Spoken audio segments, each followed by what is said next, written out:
ಕಸ್ತೂರಿ ರಂಗನ್ ವರದಿ ಈಗ ಇರುವ ಪರಿಸ್ಥಿತಿಯಲ್ಲಿ ಜಾರಿ ಆದ್ರೆ ಯಾವ ರೀತಿಯ ಸಮಸ್ಯೆಗಳು ಉದ್ಭವವಾಗುತ್ತೆ? ಜನಜೀವನಕ್ಕೆ ಬಹಳ ದೊಡ್ಡ ಗಂಡಾಂತರ ಬರುತ್ತೆ ಅಂತ ಹೇಳಿ ನಾವು ಕಂಡುಕೊಂಡಿರುವಂತ ಸತ್ಯ. ಯಾವ ಮಾರ್ಪಾಡುಗಳನ್ನ ಮಾಡಿದ್ರೆ ಈ ಒಂದು ಸಮಸ್ಯೆನ ಬಗೆಹರಿಸಬಹುದು?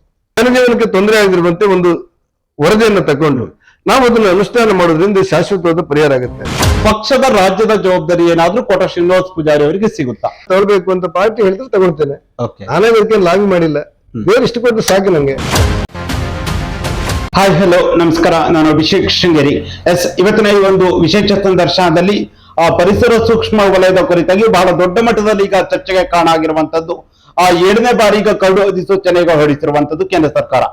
ಈ ವಿಚಾರದ ಕುರಿತಾಗಿ ಚರ್ಚೆ ಮಾಡಲು ಹಾಗೆ ಈ ವಿಚಾರದ ಕುರಿತಾಗಿ ಈಗಾಗಲೇ ಕೂಡ ಹಲವಾರು ಪರ ವಿರೋಧ ಚರ್ಚೆಗಳಾಗ್ತಾ ಇದೆ, ವ್ಯಾಪಕ ಆಕ್ರೋಶ ಕೂಡ ವ್ಯಕ್ತ ಆಗ್ತಾ ಇರುವಂತದ್ದು ಈ ವಿಚಾರದ ಕುರಿತಾಗಿ. ಹಾಗೆ ಪರಿಸರ ಸೂಕ್ಷ್ಮ ವಲಯದಿಂದ ಯಾವ ರೀತಿ ಸಮಸ್ಯೆ ಆಗುತ್ತೆ, ಇದಕ್ಕೆ ಸಂಸದರುಗಳು ಯಾವ ರೀತಿಯಾದ ಕ್ರಮವನ್ನು ಕೈಗೊಳ್ತಾ ಇದ್ದಾರೆ, ಸರ್ಕಾರ ಗಮನವನ್ನು ಸೆಳೆಯುವ ನಿಟ್ಟಿನಲ್ಲಿ ಏನ್ ಮಾಡ್ತಾ ಇದ್ದಾರೆ, ಎಲ್ಲ ವಿಚಾರಗಳ ಕುರಿತಾಗಿ ಚರ್ಚೆ ಮಾಡಲು ನಮ್ಮ ಜೊತೆ ಉಡುಪಿ ಚಿಕ್ಕಮಗಳೂರು ಲೋಕಸಭಾ ಕ್ಷೇತ್ರದ ಸಂಸದರಾಗಿರುವಂತಹ ಶ್ರೀಯುತ ಕೋಟ ಶ್ರೀನಿವಾಸ ಪೂಜಾರಿ ಅವರು ನಮ್ಮ ಜೊತೆ ಇದ್ದಾರೆ.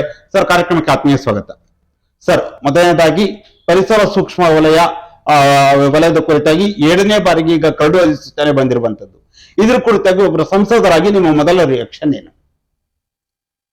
ಕಸ್ತೂರಿ ರಂಗನ ವರದಿಯಿಂದಾಗಿ ಸಾಮಾನ್ಯ ಜನರಿಗೆ ತೊಂದರೆ ಆಗುತ್ತೆ. 2013ರಲ್ಲಿ ನಮ್ಮ ಇವತ್ತಿನ ಕೇಂದ್ರ ಸರ್ಕಾರ ಬರುವ ಮುಂಚೆ ಕಸ್ತೂರಿ ರಂಗನ್ ತನ್ನ ವರದಿಯನ್ನು ಕೊಟ್ಟಿದ್ರು. ಆ ವರದಿಯನ್ನು ಕೇಂದ್ರ ಸರ್ಕಾರ ಅಂಗೀಕರಿಸಿ ಚರ್ಚೆ ಮಾಡ್ತಾ ಇರುವಾಗಲೇ ಪರಿಸರವಾದಿಗಳು ಸುಪ್ರೀಂ ಕೋರ್ಟ್ಗೆ ಹೋಗಿದ್ರು. ನನಗೆ ಗೊತ್ತಿರುವಂತೆ ಸುಪ್ರೀಂ ಕೋರ್ಟಿನ ಕಾಲಕಾಲದ ನಿರ್ದೇಶನಕ್ಕೆ ಅನುಗುಣವಾಗಿ ಕೇಂದ್ರ ಸರ್ಕಾರ ರಾಜ್ಯ ಸರ್ಕಾರಕ್ಕೆ ಕೆಲವು ನಿರ್ದೇಶನಗಳನ್ನ ಕೊಟ್ಟಿತ್ತು. ಕಸ್ತೂರಿ ರಂಗನ ವರದಿಯನ್ನು ಅನುಷ್ಠಾನ ಮಾಡಬೇಕು, ಇಲ್ಲದಿದ್ರೆ ಪರಿಸರದ ಮೇಲೆ ಪರಿಣಾಮ ಆಗುತ್ತೆ ಅಂತ ಹೇಳಿ. ಪ್ರಶ್ನೆ ಇರುವುದು ಏನಂತ ಹೇಳಿದ್ರೆ, ಕೇಂದ್ರ ಸರ್ಕಾರದ ಸುಪ್ರೀಂ ಕೋರ್ಟಿನ ಆದೇಶದ ಹಿನ್ನೆಲೆಯಲ್ಲಿ ಕೇಂದ್ರ ಸರ್ಕಾರ ಕೊಟ್ಟಿರುವಂತಹ ಸುತ್ತೋಲೆಯನ್ನ ರಾಜ್ಯ ಸರ್ಕಾರಗಳಲ್ಲಿ ಕೆಲವು ರಾಜ್ಯ ಸರ್ಕಾರಗಳು ಅದ್ರ ಬಗ್ಗೆ ಸಮಿತಿ ನೇಮಕ ಮಾಡಿದ್ವು. ನಮ್ಮ ರಾಜ್ಯ ಸರ್ಕಾರ ನಮ್ಮ ಪಾರ್ಟಿ ಇರುವಾಗಲಿ ಕಾಂಗ್ರೆಸ್ ಸರ್ಕಾರ ಇರುವಾಗಲಿ ಅದನ್ನು ತಿರಸ್ಕಾರ ಮಾಡಿಬಿಡ್ತು ಸಚಿವ ಸಂಪುಟದಲ್ಲಿ. ಇದನ್ನ ನಾವು ವರದಿಯನ್ನು ನಾವು ತಗೊಳ್ತಾ ಇಲ್ಲ, ಇದರಿಂದಾಗಿ ನಮ್ಮ ಜನರಿಗೆ ತೊಂದರೆ ಆಗುತ್ತೆ ಅಂತ ಹೇಳಿ ಯಡಿಯೂರಪ್ಪನ ಸರ್ಕಾರ ತಿರಸ್ಕಾರ ಮಾಡಿತ್ತು, ಬೊಮ್ಮಾಯಿ ಸರ್ಕಾರ ತಿರಸ್ಕಾರ ಮಾಡಿತ್ತು, ಸಿದ್ದರಾಮಯ್ಯ ಸರ್ಕಾರ ತಿರಸ್ಕಾರ ಮಾಡಿತ್ತು.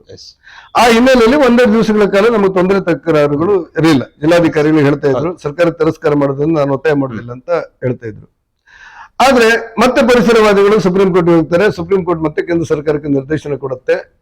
ಸುಮಾರು 20,650ಕ್ಕೂ ಹೆಚ್ಚು ಕಿಲೋಮೀಟರ್ ಪ್ರದೇಶ ಈ ಪಶ್ಚಿಮ ಘಟ್ಟ ವ್ಯಾಪ್ತಿಯಲ್ಲಿ ಕರಾವಳಿಯನ್ನ ಬಾಧಕ ಮಾಡುತ್ತೆ. ನಮ್ಮ ಚಿಕ್ಕಮಗಳೂರು ಜಿಲ್ಲೆ, ಉಡುಪಿ ಜಿಲ್ಲೆ, ಶಿವಮೊಗ್ಗ ಜಿಲ್ಲೆ, ಕೊಡಗು, ದಕ್ಷಿಣ ಕನ್ನಡ, ಉತ್ತರ ಕನ್ನಡ ಈ ಎಲ್ಲ ಜಿಲ್ಲೆಗಳು ಮತ್ತು ಚಾಮರಾಜನಗರ ಈ ಎಲ್ಲ ಜಿಲ್ಲೆಗಳು ಇದ್ರ ವ್ಯಾಪ್ತಿಯಲ್ಲಿ ಹೆಚ್ಚಾಗಿ ಬಂದ್ಬಿಡುತ್ತೆ. ಹಾಗಾಗಿ ಈ ಕಸ್ತೂರಿ ರಂಗನ ವರದಿಯನ್ನು ವಿರೋಧಿಸುವ ಸಂದರ್ಭದಲ್ಲಿ 2 ಭಾಗಗಳನ್ನು ನಾವು ನೋಡ್ಬೇಕು. ಒಂದು ಭಾಗ ಇರುವುದು ಜನರಿಗೆ ತೊಂದರೆ ಆಗದಿರುವಂತೆ ಏನಾದ್ರೂ ಸೂತ್ರವನ್ನು ಮಾಡಬಹುದಾ ಅಂತ ಹೇಳಿ. ಇನ್ನೊಂದು ಭಾಗ ಇರುವುದು ಇದರಿಂದ ನಾವು ನಿರ್ಲಕ್ಷ್ಯ ಮಾಡಿದ್ರೆ ಅಥವಾ ತಿರಸ್ಕರಿಸ್ತಾ ಹೋದ್ರೆ ಸುಪ್ರೀಂ ಕೋರ್ಟಿನ ಆದೇಶ ಮತ್ತಷ್ಟು ಬಿಗಿಯಾದ್ರೆ 1-2 ಸಮಸ್ಯೆಗಳು ಕಾನೂನು ತೊಡಕುಗಳು ಬಂದ್ರೆ ಕೊನೆಗೆ ಯಾರೋ ಇದಕ್ಕೆ ಜವಾಬ್ದಾರಿಯಾಗಿ ಮಾಡ್ಲೇಬೇಕಲ್ಲ. ಅಂತ ಸಂದರ್ಭದಲ್ಲಿ ನಾವು ಇದನ್ನು ಯಾವ ರೀತಿ ಮಾಡಬೇಕು ಅನ್ನೋದನ್ನು ಯೋಚನೆ ಮಾಡ್ತೀವಿ. 2 ಪಾರ್ಟ್ ಅಲ್ಲಿ ನೀವು ಹೇಳಿದ್ರಿ. ಒಬ್ಬ ಸಂಸದನಾಗಿ ನಾನು ಇದನ್ನು ಕಾಲಕ್ಕೆ ಕೇಂದ್ರ ಸರ್ಕಾರದ ಗಮನಕ್ಕೂ ತಂದಿದ್ದೆ ಮತ್ತು ಮೊನ್ನೆ ಕೂಡ ಪರಿಸರ ಮಂತ್ರಿಗಳನ್ನ ಭೇಟಿಯಾಗಿ ಒಂದು ಪತ್ರ ಕೊಟ್ಟು, ನೋಡಿ ಇದರಿಂದ ಇಂತಿಂತ ತೊಂದರೆಗಳಾಗ್ತಾ ಇದೆ, ಮತ್ತೆ ಸುಪ್ರೀಂ ಕೋರ್ಟ್ ನಿರ್ದೇಶನ ಇದೆ, ಮತ್ತೆ ಕೇಂದ್ರ ಸರ್ಕಾರ ಕೊಟ್ಟಿದೆ. ಇದರಿಂದಾಗಿ ಏನ್ ಬಾಧಕ ಅಂದ್ರೆ ಸಾಮಾನ್ಯವಾಗಿ ವಾಸ್ತವ್ಯ ಮಾಡ್ತಾ ಇರುವಂತಹ ಜನರಿಗೆ ಅವ್ರ ಮನೆ ರಿಪೇರಿ ಮಾಡ್ಲಿಕ್ಕೆ ಅವಕಾಶಗಳಿಲ್ಲ. ಸರ್, ನಾನು ಅದೇ ಕೇಳ್ಬೇಕಂದ್ರೆ ಈಗ 2 ಭಾಗದಲ್ಲಿ ನಾವು ನೋಡಿದ್ರೆ, ಒಂದು ಕಸ್ತೂರಿ ರಂಗನ್ ವರದಿಯಿಂದ ಏನ್ ಎಫೆಕ್ಟ್ ಆಗುತ್ತೆ ಮತ್ತೆ ಆ ಕಸ್ತೂರಿ ರಂಗನ್ ವರದಿ ಏನು ಅದರಿಂದ ಯಾವ ರೀತಿಯಾಗಿ ಹೊರಗೆ ಬರ 2 ವಿಚಾರಗಳನ್ನು ಚರ್ಚೆ ಮಾಡೋದಾದ್ರೆ, ಮೊದಲನೇದಾಗಿ ನಾನು ಕೇಳ್ತೀನಿ, ಕಸ್ತೂರಿ ರಂಗನ್ ವರದಿ ಈಗ ಇರುವ ಪರಿಸ್ಥಿತಿಯಲ್ಲಿ ಜಾರಿ ಆದ್ರೆ ಯಾವ ರೀತಿಯ ಸಮಸ್ಯೆಗಳು ಉದ್ಭವ ಆಗುತ್ತೆ? ಅಲ್ಲ, ಸಾಮಾನ್ಯವಾಗಿ ಈಗಿರುವ ಕಸ್ತೂರಿ ರಂಗನ ವರದಿ ಜಾರಿ ಆದ್ರೆ ಆ ಅರಣ್ಯ ವಲಯದಲ್ಲಿ ಅತಿ ಸೂಕ್ಷ್ಮ ಪ್ರದೇಶ ಅಂತ ಪರಿಗಣಿಸುವ ಇದರಲ್ಲಿರುವಂತಹ ಮನೆಗಳನ್ನ ನವೀಕರಿಸಲಿಕ್ಕೂ ಸಾಧ್ಯ ಇಲ್ಲ. ಅಂಗನವಾಡಿಯನ್ನು ಕೂಡ ಕಟ್ಟಲಿಕ್ಕೆ ಸಾಧ್ಯ ಇಲ್ಲ. ಹೊಸದಾಗಿ ವಿದ್ಯುತ್ ತಗೊಳ್ಳಿಕ್ಕೆ ನಿಬಂಧನೆಗಳಿವೆ.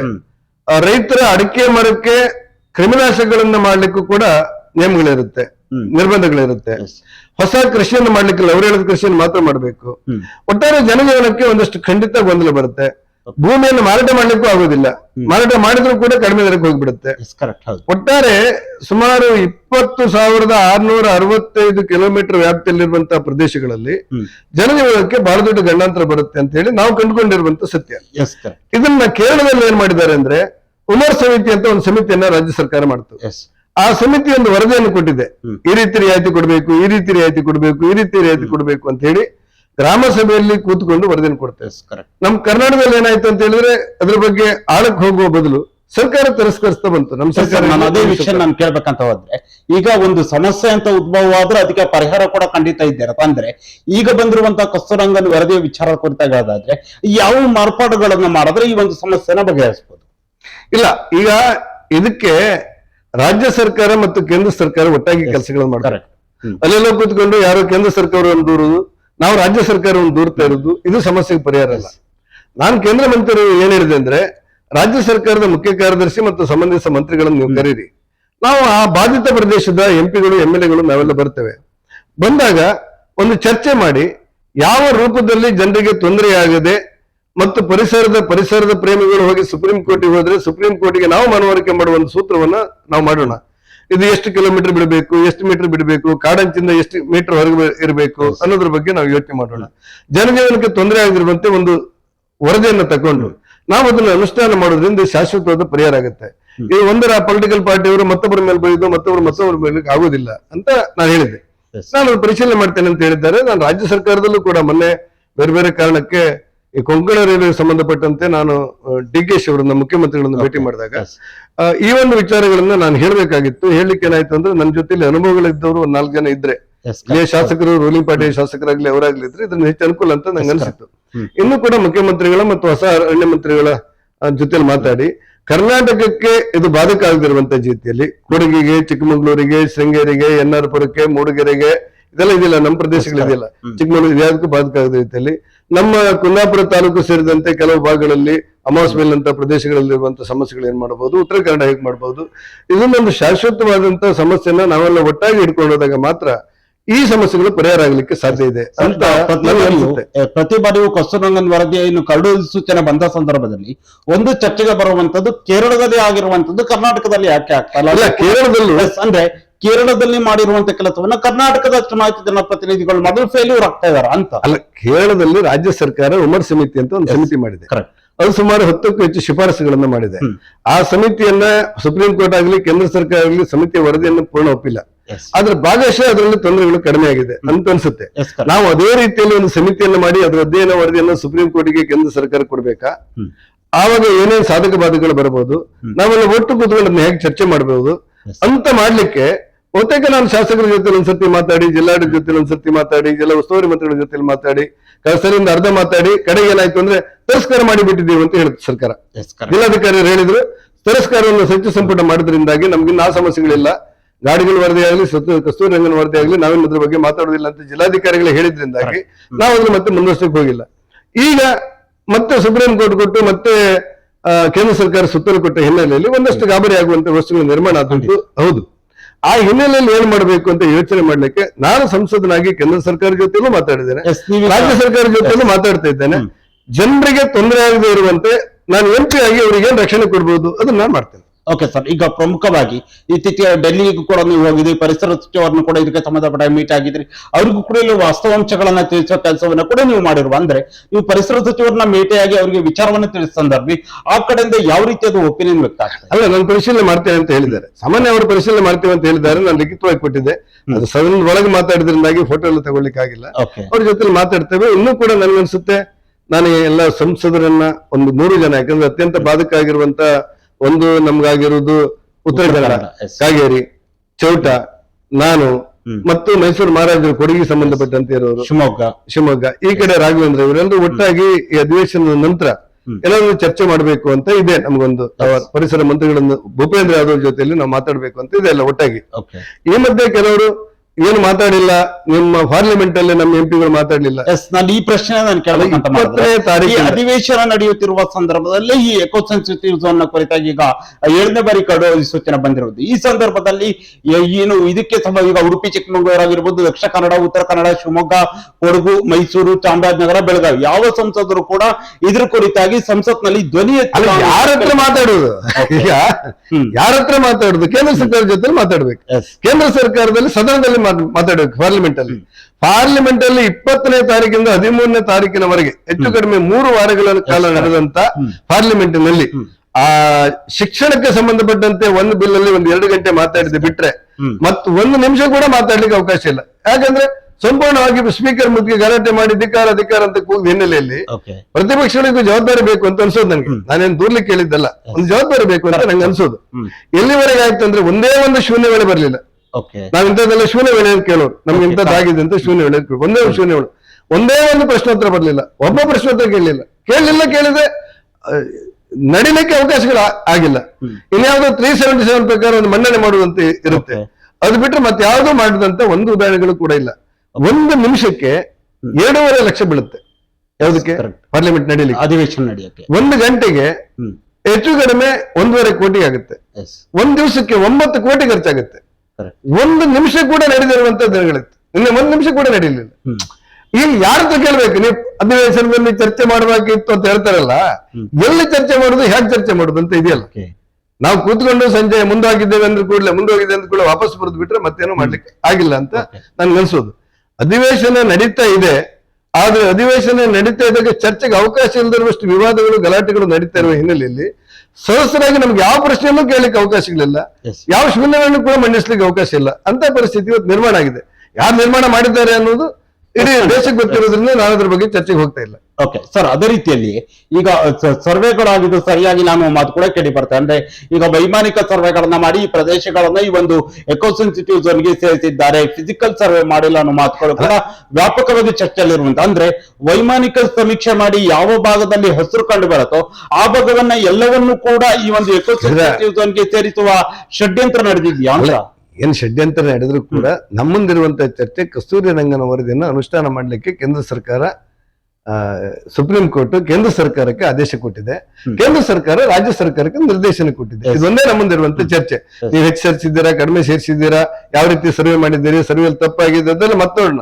ನಮ್ಮ ಮುಂದಿರುವಂತ ಚರ್ಚೆಯನ್ನ ಪರಿಹಾರ ಮಾಡ್ಲಿಕ್ಕೆ ನಾವೇನು ಮಾಡಬಹುದು ಅಂತ ಹೇಳಿ. ಈಗ ಒಂದ್ ವೇಳೆ ಸರ್ವೆಯಲ್ಲಿ ಹೆಚ್ಚು ಕಡಿಮೆ ಆಗಿದ್ದಿದ್ರೆ, ಅರಣ್ಯ ಇಲಾಖೆಯವರು ಹೆಚ್ಚು ಕಡಿಮೆ ಮಾಡಿದ್ರೆ, ದ್ರೋಣ ಸರ್ವೆ ಮಾಡಿ ಕಾಫಿ ತೋಟ ಎಲ್ಲ ಕೂಡ ಕಾಡುವಂತ ಬಂದಿದ್ರೆ, ಇದೆಲ್ಲ ಕಾಫಿ ತೋಟವನ್ನ ರಬ್ಬರ್ ತೋಟ ಎಲ್ಲ ಕಾಡುವಂತ ಬಂದಿದ್ರೆ ಅದನ್ನ ಅಳತೆ ಮಾಡ್ಲಿಕ್ಕೆ ಅವಕಾಶಗಳೇ, ವಿರೋಧ ಮಾಡ್ಲಿಕ್ಕೆ ಅವಕಾಶ ಇದೆ. ಲೆಕ್ಕಾಚಾರ ಏನ್ ಮಾಡ್ಬೇಕಂತ ರಾಜ್ಯ ಸರ್ಕಾರ ಕೆಲಸ ಒಟ್ಟಾಗಿ ತೀರ್ಮಾನ ಮಾಡ್ಬೇಕಲ್ಲ. ಸುಪ್ರೀಂ ಕೋರ್ಟಿನ ಆದೇಶದ ಹಿನ್ನೆಲೆಯಲ್ಲಿ ಈ ಪರಿಸರವಾದಿಗಳು ಪರಂಪರಾ ನಾವೇನೋ ಯಾವುದೋ ಒಂದು ರಸ್ತೆ ನಿಮ್ಮ ಶಿಷ್ಯರಿಗೆ ಸಂಬಂಧಪಟ್ಟಂತೆ ಯಾವುದೋ ಒಂದು ರಸ್ತೆಯನ್ನು ಮಾಡ್ಲಿಕ್ಕೆ ಕೇಂದ್ರ ಸರ್ಕಾರದಿಂದ ಪ್ರಯತ್ನ ಮಾಡ್ತಾ ಇದ್ದೆ. ಪರಿಸರವಾದಿಗಳು ಆಕ್ಷೇಪ ಮಾಡಿ ಪತ್ರ ಕೊಡ್ತಾರೆ. ಯಾರನ್ನು ವಿರೋಧ ಮಾಡ್ಬೇಕು, ಯಾರು ಸರಿ ಅನ್ಬೇಕು, ಯಾವ ಚರ್ಚೆ ಅನ್ನೋದು ನಮ್ದಿಲ್ ವಾದ ಅಲ್ಲ. ಈ ಸಮಸ್ಯೆಯನ್ನ ಜನರಿಗೆ ಹಿತ ಅನ್ನುವಂತೆ, ಕಾನೂನಿಗೆ ತೊಂದರೆ ಆಗದಿರುವಂತೆ ನಾವು ಹೇಗೆ ಪರಿಹಾರ ಮಾಡ್ಬೇಕು ಅನ್ನೋದ್ರ ಬಗ್ಗೆ ನಮ್ ಚರ್ಚೆ. ಆ ಹಿನ್ನೆಲೆಯಲ್ಲಿ ನಾವೇನ್ ಮಾಡ್ಬೇಕು ಅಂತ ಯೋಚನೆ ಮಾಡ್ಬೇಕು ಹೊರತು ವಿನಾಕಾರಣ ಗೊಂದಲ ನಮ್ಮಲ್ಲಿ ನಾವು ಮಾಡ್ಕೊಳ್ಳೋದು ದೊಡ್ಡದಲ್ಲ ಅಂತ ನಂಗೆ ಅನ್ಸೋದು, ನನ್ನ ಅಭಿಪ್ರಾಯ ಆಗಿ.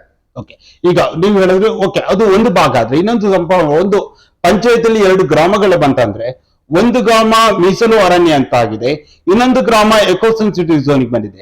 ಈ ರೀತಿ ಆದಾಗ ಅಲ್ಲಿನ ಜನರು ಕೂಡ ಒಂದು ರೀತಿ ನಿಮಗೆ ಜನರಿಗೆ ಆತಂಕವನ್ನು ನಿವಾರಣೆ ಮಾಡ್ಲಿಕ್ಕೆ ನಾವು ಮತ್ತು ಸ್ಥಳೀಯ ಜನಪ್ರತಿನಿಧಿಗಳು ಕೂತ್ಕೊಂಡು, ಜಿಲ್ಲಾಧಿಕಾರಿಯವರ ಜೊತೆ ಕೂತ್ಕೊಂಡು ಎಲ್ಲೆಲ್ಲಿ ಬರ್ತದೆ ಅಂತ ನಕ್ಷೆಗಳನ್ನು ನೋಡಿ ನಾವು ಹೇಗೆ ಮಾಡಬಹುದು ಅಂತ ಯೋಚನೆ ಮಾಡಿ, ಮುಖ್ಯಮಂತ್ರಿಗಳನ್ನು ಭೇಟಿಯಾಗಿ, ಪರಿಸರ ಮಂತ್ರಿಗಳನ್ನು ರಾಜ್ಯದಲ್ಲಿ ಭೇಟಿಯಾಗಿ, ಕೇಂದ್ರ ಸರ್ಕಾರದ ಜೊತೆ ಮಾತಾಡಿ ನಾವೊಂದು ತೀರ್ಮಾನವನ್ನು ತಗೊಳ್ಬೇಕು. ಇದಕ್ಕೆ ನೀವು ಹೆಚ್ಚು ಬಂದಿದೆ, ಕಡಿಮೆ ಬಂದಿದೆ, ಕಾಡಂಚಲಿರುವ ಗ್ರಾಮವನ್ನು ಬಿಟ್ಟಿದ್ದಾರೆ, ದೂರ ಇರುವ ಗ್ರಾಮ ಸೇರ್ಪಡೆಯಾಗಿದೆ, ಇದೆಲ್ಲ ಹೇಳ್ತಾರಲ್ಲ. ನಾನು ಅದನ್ನೇ ಹೇಳಿದೆ, ಈ ವಾಸ್ತವಿಕತೆನ ನಾವು ಅರ್ಥ ಮಾಡ್ಕೊಂಡು ಕೆಲಸಗಳನ್ನು ಮಾಡಿದಾಗ ಮಾತ್ರ ನಮಗೆ ಅನುಕೂಲ ಆಗುತ್ತೆ ಜನರಿಗೆ ಅಂತ ನನ್ನ ಭಾವನೆ. MP ಆಗಿ ನಾನು ಅದ್ರ ಬಗ್ಗೆ ನನ್ನ ಮಿತ್ರರಿಗೆ ಏನೇನ್ ಮಾಡ್ಬೇಕು ಅದನ್ನೆಲ್ಲ ಮಾಡ್ತೇನೆ. ಜನರಿಗೆ ಅನ್ಯಾಯ ಆಗದಿರುವಂತೆ ನಾನು ಜಾಗೃತಿ ವಹಿಸ್ತೇನೆ. ಓಕೆ, ಈಗ ಜನರಿಗೆ ಅನ್ಯಾಯ ನೀವು ಕೂಡ ಭರವಸೆಯನ್ನು ಕೊಟ್ಟಿದ್ರೆ, ಅದು ನೀವು ಕೂಡ ನಿರಂತರ ಪ್ರಯತ್ನವನ್ನ ಮಾಡ್ತಾರೆ. ಆದ್ರೂ ಕೂಡ ಜನರಲ್ಲಿ ಒಂದು ಕಡೆ ಭಯ ಸಾಮಾನ್ಯವಾಗಿದ್ದೆ. ಅದು ಯಾಕಂದ್ರೆ ಈಗ ನಾವು ಮಲೆನಾಡು ಭಾಗ ಅಥವಾ ಈಗ ಉತ್ತರ ಕನ್ನಡ ಭಾಗ, ಶಿವಮೊಗ್ಗ ಭಾಗಗಳನ್ನ ನಾವು ತಗೊಂಡಿರ್ತಾ ಹೋದ್ರೆ ಅಲ್ಲಿ ಹಲವಾರು ಅರಣ್ಯ ಇಲಾಖೆಯ ಕಾಯ್ದೆಗಳಿಂದ ಈಗಾಗಲೇ ಜನರು ಕೂಡ ಹಲವಾರು ಸಮಸ್ಯೆಗಳನ್ನ, ಅದು ಸೆಕ್ಷನ್ 4 ಇಂದ ಸೆಕ್ಷನ್ 17 ಆಗಿರ್ಬೋದು, ಡೀಮ್ಡ್ ಆಗಿರ್ಬೋದು, ಹಾಗೆ ರಿಸರ್ವ್ ಫಾರೆಸ್ಟ್ ಗಳಾಗಿರ್ಬೋದು, ಅದರ ಜೊತೆಯಲ್ಲೇ ಈಗ ಬಂದಿರುವಂತ ಏನು ಎಕೋ ಸೆನ್ಸಿಟಿವ್ ಝೋನ್ ಆಗಿರುವಂತ, ಇದರಿಂದ ಭಯದ ಒಂದು ರೀತಿಯಲ್ಲ. ಆದ್ರೆ ಈ ಒಂದು ಪ್ರದೇಶಗಳನ್ನ ಖಾಲಿ ಮಾಡುವ ಒಂದು ಹುನ್ನಾರ ನಡೆದಿದೆ ಅಂತ ಅನ್ಸಲ್ವಾ? ಇಲ್ಲ, ನನ್ನ ಅನುಭವದಲ್ಲಿ ಇರುವಂತೆ ಯಾವುದನ್ನೇ ತೆರವು ಮಾಡಿ ಅಂತೇಳಿ ಹೇಳಿಲ್ಲ. ಅದ್ರ ಬದಲಾಗಿ ಕಸ್ತೂರಿ ರಂಗನ ವರದಿ ಅನುಷ್ಠಾನದಿಂದ ಆಗಬಹುದಾದಂತ, ಅವ ಮನೆ ಕಟ್ಲಿಕ್ಕಿಲ್ಲ, ಇರೋ ಮನೆ ರಿಪೇರಿ ಮಾಡ್ಲಿಕ್ಕಿಲ್ಲ, ಅಂಗನವಾಡಿ ಕಟ್ಲಿಕ್ಕಿಲ್ಲ, ಶಾಲೆ ಕಟ್ಲಿಕ್ಕಿಲ್ಲ, ಯಾವುದೋ ಗಿಡಗಳಿಗೆ ರಾಸಾಯನ ಹೊಡಿಲಿಕ್ಕಿಲ್ಲ, ಇದೆಲ್ಲ ಇದೆಯಲ್ಲ, ಈ ಜನಜೀವನ ಅವನ ಭೂಮಿಯ ಮೌಲ್ಯವನ್ನು ಕಳ್ಕೊಳ್ಳುತ್ತದೆ. ಈ ತೊಂದರೆಗಳನ್ನು ಬಿಟ್ರೆ ನನ್ನ ಅನುಭವದ ಪ್ರಕಾರ ಯಾವುದೋ ಮನೆಯನ್ನು ಶಿಫ್ಟ್ ಮಾಡುವಂತ ಪರಿಸ್ಥಿತಿಗಳು ಅವ್ರು ಹೇಳಿಲ್ಲ. ಆದ್ರೆ ಜನರಿಗೆ ಧೈರ್ಯ ಕೊಡಬೇಕಾದವರು ಮತ್ತು ಸತ್ಯ ಹೇಳಬೇಕಾದವರು ನಾವು. ಜನಪ್ರತಿನಿಧಿಗಳು ನಾವು ಒಂದ್ ರೀತಿಯಲ್ಲಿ ವಾತಾವರಣವನ್ನು ನಿರ್ಮಾಣ ಮಾಡುವಂತದ್ದು, ಇದಕ್ಕೆಲ್ಲ ಕೇಂದ್ರ ಸರ್ಕಾರ ಕಾರಣ ಅನ್ನೋದು, ನಾವು ಇದಕ್ಕೆಲ್ಲ ರಾಜ್ಯ ಸರ್ಕಾರ ಕಾರಣ ಅಂತ ಹೇಳೋದು ಜನರ ಸಮಸ್ಯೆಗಳಿಗೆ ಪರಿಹಾರ ಅಲ್ಲ. ಜನರ ಸಮಸ್ಯೆಗಳು ಬಂದಾಗ ನಾವು ಶಾಸಕರು, ಮುಖ್ಯಮಂತ್ರಿಗಳು ಅಥವಾ ಕೇಂದ್ರದಲ್ಲಿರುವಂತಹ ಪರಿಸರ ಮಂತ್ರಿಗಳು, ಈ ಭೂಪೇಂದ್ರ ಯಾದವ್ ಇವರೆಲ್ಲ ಒಟ್ಟಾಗಿ ಕೂತ್ಕೊಂಡು ಏನಾದ್ರು ಮಾಡ್ಬೇಕು. ನನ್ನ ಪ್ರಯತ್ನವನ್ನು ನಾನು ಮಾಡ್ತಾ ಇದ್ದೇನೆ. ಹಾಗಾಗಿ ರಾಜ್ಯದ ಜೊತೆಯಲ್ಲೂ ಮಾತಾಡ್ತೇನೆ, ಮುಖ್ಯಮಂತ್ರಿಗಳ ಜೊತೆಯಲ್ಲೂ ಮಾತಾಡ್ತೇನೆ, ಕೇಂದ್ರ ಜೊತೆಯಲ್ಲೂ ಮಾತಾಡ್ತೇನೆ. ಜನರಿಗೆ ತೊಂದರೆ ಆಗದಿರುವಂತ ತೀರ್ಮಾನ ತಗೊಳ್ಬೇಕು ಅನ್ನೋದು ನಮ್ಮ ನಿಲುವು. ಇದಕ್ಕೋಸ್ಕರ ಎಲ್ಲ ಎಂಪಿಗಳ ಸಹಕಾರವನ್ನು ನಾನು ಕೇಳಿದ್ದೆ. ಮೊನ್ನೆ ಎಲ್ಲರೂ ಸತಿ ಮಾತಾಡೋಣ ಅಂತ ಹೇಳಿದ್ರು. ಪರಿಸರ ಮಂತ್ರಿಗಳು ಮೊನ್ನೆ ಕೊನೆ ದಿವಸ, ನಿನ್ನೆ ಮತ್ತೆ ಇವತ್ತಿರ್ಲಿಲ್ಲ, ಅವ್ರು ಬೇರೆ ಕ್ಷೇತ್ರಕ್ಕೆಲ್ಲ ಹೋಗಿದ್ರು. ಈಗ ನಾನು ಮತ್ತೆ ಶಾಸಕರ ಜೊತೆಲೂ ಮಾತಾಡ್ತೇನೆ. ನನಗೀಗ ಯಾವ ಪಾರ್ಟಿ ಬೇಕಾದ್ರೆ ಅದು ಜನಪ್ರತಿನಿಧಿಗಳು ಅವರದೇ ಆದಂತ ಗೌರವ ಹೊಂದಿರ್ತಾರೆ. ಅವ್ರ ಜೊತೆ ಮಾತಾಡಿ ರಾಜ್ಯದ ಏನ್ ಸಹಕಾರ ಮಾಡ್ಬೋದು, ಕೇಂದ್ರದ ಏನ್ ಸಹಕಾರ ಮಾಡ್ಬೋದು ಅಂತ ತೀರ್ಮಾನ ಮಾಡಿ ಜನರಿಗೆ ತೊಂದರೆ ಆಗದಿರುವಂತ, ನಾಳೆಗೆ ಸುಪ್ರೀಂ ಕೋರ್ಟ್ಗೆ ಮತ್ತೆ ಪರಿಸರವಾದಿಗಳು ಹೋದ್ರೆ ಅಲ್ಲೇನಾದ್ರೂ ಮತ್ತೆ ಗದಾಪುರದ ಆಗದಿರುವ ರೀತಿಯಲ್ಲಿ ಈಗ ತೀರ್ಮಾನ ಮಾಡ್ಬೇಕು ಅಂತ ನನ್ನ ಭಾವನೆ. ಅದಕ್ಕೆ ಓಕೆ ಸರ್, ಈಗ ನೀವು ಹೇಳಿದ ದಿವಸ ಅದೆಲ್ಲವೂ ಕರೆದು ಒಪ್ಪಂತ ಆದ್ರೆ ನಾನೊಂದು ಎಕ್ಸಾಂಪಲ್ ಕೊಟ್ಟು ಮಾತಾಡೋದಾದ್ರೆ, ಕುದುರೆಮುಖ ನ್ಯಾಷನಲ್ ಪಾರ್ಕ್ ವಿಚಾರ ಆಗಿರ್ಬೋದು, ಭದ್ರಾ ವೈಲ್ಡ್ ಲೈಫ್ ವಿಚಾರ ಆಗಿರ್ಬೋದು, ಸೋಮೇಶ್ವರ ಅಭಯಾರಣ್ಯದ ವಿಚಾರ ಆಗಿರ್ಬೋದು, ಶೆಟ್ಟಿಯಾಳದ ಒಂದು ಅಭಯಾರಣ್ಯದ ವಿಚಾರ ಆಗಿರ್ಬೋದು, ಕುವೆಂಪು ಏನು ಅದೊಂದು ಪ್ರದೇಶ ಏನು ಕೊಪ್ಪದ ತೀರ್ಥಹಳ್ಳಿ ಭಾಗದಲ್ಲಿ ಜೈವಿಕ ಉದ್ಯಾನ ಅದು ಆ ಒಂದು ಭಾಗ ಆಗಿರ್ಬೋದು. ಈ ಎಲ್ಲ ನೋಡಿದ ಸಂದರ್ಭದಲ್ಲಿ ಕಾಡಿಗೆ ಹೋಗುವವರು ಯಾರು ಕೂಡ ಒಂದು ಕತ್ತಿಯನ್ನ ಇಟ್ಕೊಂಡು ಹೋಗುವಾಗಿಲ್ಲ, ಅಥವಾ ಯಾರು ಕೂಡ ಅಲ್ಲಿ ಹೋಗುವಾಗೇ ಇಲ್ಲ, ಅಲ್ಲಿ ಯಾವುದೇ ರೀತಿಯ ಮನೆಗಳನ್ನ ಕಟ್ಟುವಾಗಿಲ್ಲ. ಈ ರೀತಿ ಸರ್ ಏನಕ್ಕೆ ಈ ಒಂದು ಎಕ್ಸಾಂಪಲ್ ಕೊಡ್ತಾ ಇದ್ದೀನಿ ಅಂದ್ರೆ, ಈ ರೀತಿಯ ಪ್ರದೇಶಗಳನ್ನ ನೋಡಿದ ಸಂದರ್ಭದಲ್ಲಿ ಜನರು ಕೂಡ ಒಂದು ರೀತಿಯಲ್ಲಿ ಆತಂಕಕ್ಕೆ ಒಳಗಾಗ್ತಾರೆ. ನಮ್ಮನ್ನು ಕೂಡ ಇಲ್ಲಿಂದ ಒಕ್ಕಲೆಬ್ಬಿಸುವ ಪ್ರಯತ್ನ ಆಗತ್ತ ಅನ್ನೋ ಮಾತು ಕೇಳಿ ಬರ್ತಾ ಇದೆ. ಹೌದು, ನೀವು ಹೇಳಿದ ಹಾಗೆ ಪ್ರಾರಂಭಿಕ ಹಂತದಲ್ಲಿ ಅದು ಎಲ್ಲರಿಗೂ ಚರ್ಚೆ ಇರುವಂತದ್ದೇ. ಅರಣ್ಯ ಇಲಾಖೆ ಕಾಯ್ದೆಗಳು ಅಪ್ಲೈ ಆಗಿ 1 ವರ್ಷ 2 ವರ್ಷ ಒಂದು ಎಫೆಕ್ಟ್ ಕಾಣಲ್ಲ. ಆದ್ರೆ ಅದರ ಎಫೆಕ್ಟ್ ಕಂಡು ಬರುವಂತದ್ದು 15-20 ವರ್ಷಗಳಾದ ನಂತರ. ನಮ್ಮ ಕಣ್ಣೆದುರುಗಡೆ ಈ ರೀತಿಯಾದ ಹಲವಾರು ಸಮಸ್ಯೆಗಳಿದ್ದಾಗ ಈ ಒಂದು ಭಾಗ ಈಗಲೂ ಕೂಡ ಈ ಒಂದು ಭಾಗವನ್ನು ಎಕೋ ಸೆನ್ಸಿಟಿವ್ ಝೋನ್ ಆಗಿ ಘೋಷಣೆ ಮಾಡಿದ್ರೆ ಜನ ಎಲ್ಲಿಗೆ ಹೋಗ್ಬೇಕು? ಏನ್ ಹೇಳ್ಬೇಕಾಯ್ತು ಅಂತ ಹೇಳಿದ್ರೆ, ಎಕೋ ಸೆನ್ಸಿಟಿವ್ ಝೋನ್ ಆಗಿ ಘೋಷಣೆ ಮಾಡುವುದರಿಂದ ಜನರಿಗೆ ತೊಂದರೆ ಆಗ್ತದೆ ಅಂತ ಹೇಳಿ ಕಸ್ತೂರಿ ರಂಗನ ವರದಿಯಲ್ಲಿರುವುದು ಅಷ್ಟೇ. ಅದು ಪರಿಸರದಲ್ಲಿ ಅತ್ಯಂತ ಸೂಕ್ಷ್ಮ ಪರಿಸರ ಪ್ರದೇಶ ಅಂತ ಘೋಷಣೆ ಮಾಡ್ಲಿಕ್ಕೆ ಇವತ್ತು ಸಿದ್ಧತೆಯಲ್ಲಿದೆ. ಸುಪ್ರೀಂ ಕೋರ್ಟ್ ಹೇಳುತ್ತೆ, ಕೇಂದ್ರ ಸರ್ಕಾರ ಹೇಳುತ್ತೆ, ರಾಜ್ಯ ಸರ್ಕಾರ ಈ ತೀರ್ಮಾನ ಯಾವುದೋ ತಗೊಳ್ಬೇಕಾಗುತ್ತೆ. ಅದಕ್ಕೆ ನಾನು ಹೇಳಿದೆ, ಕಸ್ತೂರಿ ರಂಗನ ವರದಿಯನ್ನ ಯಾವ್ದಾದ್ರು ಒಂದು ಸಮಿತಿ ರಚನೆ ಮಾಡಿ ಅದರ ಸಾಧಕವಾದಿಗಳನ್ನು ಗಮನದಲ್ಲಿಟ್ಟುಕೊಂಡು ಕಾಡು ಅಂತ ನಿರ್ದಿಷ್ಟಪಡಿಸಿ ಉಳಿದೆಲ್ಲ ನಾಡು ಅಂತೇಳಿ ಘೋಷಣೆ ಮಾಡ್ಲಿಕ್ಕೆ ಏನಾದ್ರೂ ಮಾಡ್ಬೇಕಲ್ಲ ರಾಜ್ಯ ಮತ್ತು ಕೆಲಸಗಳು, ಅದನ್ನು ಮಾಡ್ಬೇಕು ಅಂತ ಹೇಳಿದೆ ನಾನು. ಜನರಲ್ಲಿ ಅಭದ್ರತೆ ಬಾರದಿರುವ ಹಾಗೆ ನಾವು ಜನಪ್ರತಿನಿಧಿಗಳು ಜಾಗೃತಿ ವಹಿಸಬೇಕು. ನೀವು ಎಣ್ಣೆ ಆಗ್ಲಿಕ್ಕೆ ಬಿಡುವುದಿಲ್ಲ ನಾವು ಅಂತ ಹೇಳಬೇಕು, ಹೇಳದಂತೆ ನಡ್ಕೊಳ್ಬೇಕು. ಇದು ನಮ್ಮ ಮುಂದಿರುವಂತಹ ಕ್ರಮ. ಓಕೆ ಸರ್, ಅದೇ ರೀತಿಯಲ್ಲಿ ಈಗ ಯಾವುದೇ ಒಂದು ಯೋಜನೆಗಳಾದ ಸಂದರ್ಭದಲ್ಲಿ ಹಲವಾರು ಪರ ವಿರೋಧ ಚರ್ಚೆಗಳು ಕೂಡ ಸಹಜವಾಗಿ ಬಂದೇ ಬರುತ್ತೆ. ಅಂದ್ರೆ ನೀವು ಆರೋಪಗಳು ಇದೆಲ್ಲ ಬರುವುದು ಸರ್ ಸಹಜ. ಈಗ ಪ್ರಮುಖವಾಗಿ ಕಾಂಗ್ರೆಸ್ನ ಅವರನ್ನ ನೇರವಾಗಿ ಇಟ್ಟಿರ್ತೇನೆ, ಕಾಂಗ್ರೆಸ್ನವರ ಆರೋಪವನ್ನು ಮಾಡ್ತಿರುವಂತದ್ದು ಬಿಜೆಪಿಯ ಸಂಸದಗಳು ಧ್ವನಿಯನ್ನ ಎತ್ತುತ್ತಾ ಇಲ್ಲ. ಬಿಜೆಪಿಯಲ್ಲಿರುವಂತ ಸಂಸದಗಳು, ಈ ಒಂದು ವ್ಯಾಪ್ತಿಗೆ ಬರುವಂತ ಸಂಸದಗಳಿಗೆ ಭಾಷೆ ಆಗಿರ್ಬೋದು, ಎಜುಕೇಶನ್ ನ ಸಮಸ್ಯೆ ಇದೆ. ಹಾಗಾಗಿ ಈ ಒಂದು ಸಮಸ್ಯೆಗಳು ಈ ಒಂದು ಭಾಗಗಳಿಗೆ ಹೆಚ್ಚಾಗ್ತಾ ಇದೆ ಅನ್ನೋ ಮಾತನ್ನು ಕೇಳಿ ಬರ್ತಾ ಇದೆ. ಇದೇನ್ ಹೇಳ್ತೀರಾ ಸಿರಿ ಕುರಿತಾಗಿ? ಇಲ್ಲ, ಈಗ ರಾಜಕಾರಣದಲ್ಲಿ ವೈಯಕ್ತಿಕ ದ್ವೇಷವನ್ನ, ಯಾರದ್ದೋ ತೇಜೋವಧೆ ಮಾಡುವಂತ ಪ್ರಯತ್ನವನ್ನ ಮಾಡೋದು ಆರೋಗ್ಯಕರ ಅಲ್ಲ ಅಂತ ತಿಳ್ಕೊಂಡವ ನಾನು. ನಾನೇನು ಯಾರಿಗೆ ಮೋಸ ಮಾಡಿಲ್ಲ. ನಾನು 7ನೇ ಕ್ಲಾಸ್ ಕಲ್ತಿದ್ದೇನೆ ಅಂತ ಹೇಳಿ ಅಪಿತಾವ್ ಚೋಳ ಹಾಕಿ ಕೊಟ್ಟಿದ್ದೆ. ನಾನು 7ನೇ ತರಗತಿಯೇ ನಾನು ಕಲ್ತದ್ದು ಅಂತ ಹೇಳಿ. ಭಾರತದ ಸಂವಿಧಾನವನ್ನು ಅವ್ರು ಗೌರವಿಸ್ತಾರ ಆದ್ರೆ ಯಾರಾದ್ರೂ, ನನ್ನ ಅಸ್ತಿತ್ವವನ್ನು ಅವ್ರು ಗೌರವಿಸ್ಬೇಕು. ಭಾರತ ಸಂವಿಧಾನದಲ್ಲಿ ಏನ್ ಹೇಳಿದೆ, ಚುನಾವಣೆ ಸ್ಪರ್ಧೆ ಮಾಡ್ಲಿಕ್ಕೆ ಇಂಥವನಿಗೆ ಅಧಿಕಾರ ಇದೆ ಅಂತ ಹೇಳಿ ನನ್ನ ಪಾರ್ಟಿ ನನಗೆ ಅವಕಾಶ ಮಾಡಿಕೊಟ್ಟಿದೆ. ನಾನು ವಿರೋಧ ಪಕ್ಷ ನಾಯಕನಾಗಿ ಕೆಲಸ ಮಾಡ್ತಿರುವಾಗ ನೀನು ನಿಲ್ಲಬೇಕು ಅಂತ ಪಾರ್ಟಿ ಹೇಳಿದೆ. ಪಾರ್ಟಿಯ ಕಾರ್ಯಕರ್ತನಾಗಿ ನಾನು ಚುನಾವಣೆಗೆ ನಿಂತಿದ್ದೇನೆ.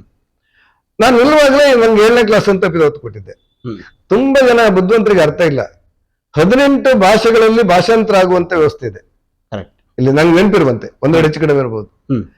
ನೀವು ಕನ್ನಡದಲ್ಲಿ ಮಾತಾಡ್ತಾ ಇದ್ರೆ ಪಂಜಾಬಿ ಭಾಷೆಯಾಗಿ ಪರಿವರ್ತನೆ ಆಗುತ್ತೆ.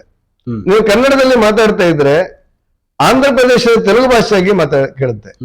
ನೀವು ಕನ್ನಡದಲ್ಲಿ ಮಾತಾಡ್ತಾ ಇದ್ರೆ ಕೇರಳದ ಮಲಯಾಳಂ ಭಾಷೆಯಾಗಿ ಕೇಳುತ್ತೆ. ಹಿಂದಿ ಕೇಳೋರಿಗೆ ಹಿಂದಿಯಾಗಿ ಕೇಳುತ್ತೆ. ಇದು ಅಲ್ಲಿರುವಂತ ತಂತ್ರಜ್ಞಾನದ ವ್ಯವಸ್ಥೆ. ಹಾಗಾಗಿ ಯಾವ ಭಾಷೆಯನ್ನು ಮೇಲಿರೋ ಸ್ಪೀಕರ್ ಇರ್ತಾರೆ, ದಯವಿಟ್ಟು ಮಾತೃಭಾಷೆಯಲ್ಲಿ ಮಾತಾಡಿ ಅಂತೇಳಿ. ಕೇರಳದವರು ಕೇರಳದಲ್ಲಿ ಮಲಯಾಳಂ ಮಾತಾಡ್ತಾರೆ, ಆಂಧ್ರದವರು ತೆಲುಗಲ್ಲಿ ಮಾತಾಡ್ತಾರೆ, ಪಂಜಾಬಿಯವರು ಪಂಜಾಬಿ ಮಾತಾಡ್ತಾರೆ. ನಮ್ಮ ಕರ್ನಾಟಕದ ಸೂರ್ಯ 1.5 ನಿಮಿಷ ಕನ್ನಡದಲ್ಲಿ ಮಾತಾಡ್ತಾನೆ, ಮೈಸೂರು ಮಹಾರಾಜರು ಕನ್ನಡದಲ್ಲಿ ಮಾತಾಡ್ತಾರೆ, ನಮ್ಮ ಉಳಿದೆಲ್ಲ ಸಹಸ್ರು ಕನ್ನಡದವರು ಕನ್ನಡದಲ್ಲೇ ಮಾತಾಡಬೇಕು ಅಂತ ತೀರ್ಮಾನ ಮಾಡಿರ್ತಾರೆ ಹೆಚ್ಚಾಗಿ. ಯಾಕಂದ್ರೆ ನಮ್ಮ ಜನರಿಗೆ ನಾವೇನ್ ಮಾತಾಡಿದ್ದೀವಿ ಅಂತೇಳಿ ಹಳ್ಳಿಗಳಲ್ಲಿ ಅನ್ನುವ ಕಾರಣಕ್ಕೋಸ್ಕರ ಮಾತಾಡ್ತಾರೆ. ಹಾಗಾಗಿ ನನ್ನ ಭಾಷೆ ಬಗ್ಗೆ ಮಾತಾಡೋರಿಗೆ ತಿಳುವಳಿಕೆ ಕೊರತೆ ಕಡಿಮೆ ಇದೆ ಅಂತ ಹೇಳಿಲ್ಲ, ನನ್ಗಿಂತ ಬುದ್ಧಿವಂತರಿರುವವರು ಇನ್ನೂ ಸ್ವಲ್ಪ ಅರ್ಥ ಮಾಡ್ಕೊಳ್ಬೇಕು ಅಂತ ನನ್ನೊಂದು ವಿನಂತಿ.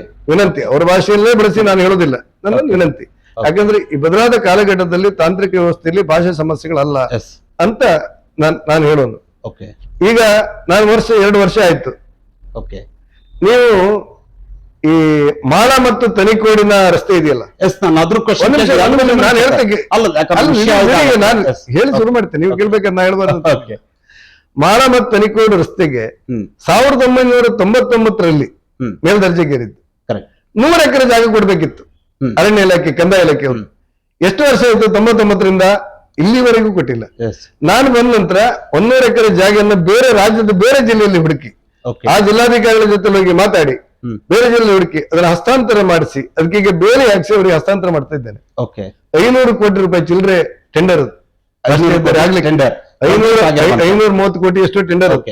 ಆ ಟೆಂಡರ್ ಓಪನ್ ಮಾಡ್ಬೇಕಾದ್ರೆ ಅವರಿಗೆ ಅರಣ್ಯ ಭೂಮಿಯನ್ನು ಹಸ್ತಾಂತರ ಮಾಡಿಸ್ಬೇಕಾಗುತ್ತೆ. ನಾನು ಹಸ್ತಾಂತರ ಮಾಡಿ ಆಯ್ತು, ಈಗ ಹಸ್ತಾಂತರ ಮಾಡಿ ಅದಕ್ಕೆ ಬೇರೆ ಆಗ್ತಾ ಇದ್ದಾರೆ. ಅಧಿಕೃತವಾಗಿ 2-3 ದಿವಸದಲ್ಲಿ ಅದು ಘೋಷಣೆ ಆಗುತ್ತೆ.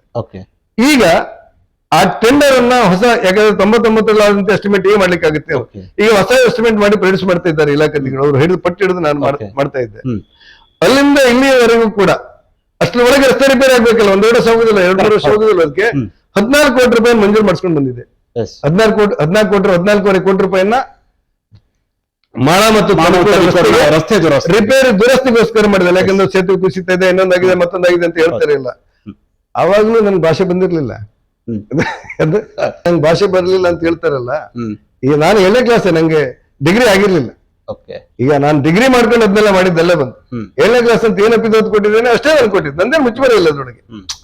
ಜನ ನಂಗೆ ಮೋದಿಗೆ ಓಟ್ ಹಾಕಿರ್ಬೋದು ದೇಶಕ್ಕೋಸ್ಕರ, ಹಾಕಿದ್ ಕೊಟ್ಟ ಶ್ರೀನಿವಾಸ ಪೂಜಾರಿಗೆ. ನನ್ನ ಜವಾಬ್ದಾರಿಯಿಂದ ನಾನು ಕೆಲಸ ಮಾಡ್ಬೇಕಂತ ಗೊತ್ತಿರುವ ನಾನು. ಪಂಚಾಯತಿಂದ ಪಾರ್ಲಿಮೆಂಟ್ ವರೆಗೆ ನಂಗೆ ಪಾರ್ಟಿಯವರು ಅವಕಾಶ ಕೊಡ್ತಾರೆ. ನನ್ನ ಪಾರ್ಟಿ 4-5 ಸಾರಿ ಕ್ಯಾಬಿನೆಟ್ ಆಗ್ತೇನೆ ನಾನು. ಇಷ್ಟೆಲ್ಲ ಕೆಲಸ ಮಾಡಿದ್ದೇನೆ ಅಂತ ನನಗೆ ವಿಶ್ವಾಸ ಇದೆ.